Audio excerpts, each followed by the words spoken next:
তো আজকে আমি আলোচনা করতে চাইছি আর্নিকার ব্যবহার। অনেকেই জানেন যে কোনো রকমের ব্যথায় আর্নিকা কাজ করে। কিন্তু আর্নিকার ব্যবহার মূলত কোন জাতীয় ব্যথায় করা উচিত সেইটাই আজকের ভিডিওর উপজীব্য।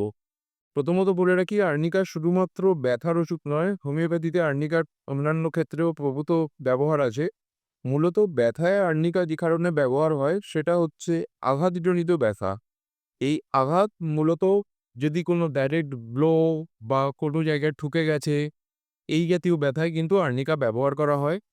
হ্যাঁ, কোনো রকম মুচকে যাওয়া ব্যথায় কিন্তু সাধারণত আর্নিকা ব্যবহার করা হয় না। উঁচু-নিচুতে পা করে গেছে, পেশিতে টান ধরেছে, এই জাতীয় ব্যথায় কিন্তু সাধারণত আর্নিকা আমরা ব্যবহার করি না।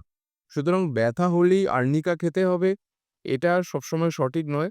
স্পেশালি কেটে যাওয়া জনিত যেসব আঘাত, সেখানে আর্নিকা ব্যবহার করা হয় না। সেখানে অন্যান্য হোমিওপ্যাথিক মেডিসিন আছে, সেগুলো কাজ করে। তো আর্নিকা মেইনলি আমাদের ব্যবহার হয় আঘাতজনিত ব্যথায়।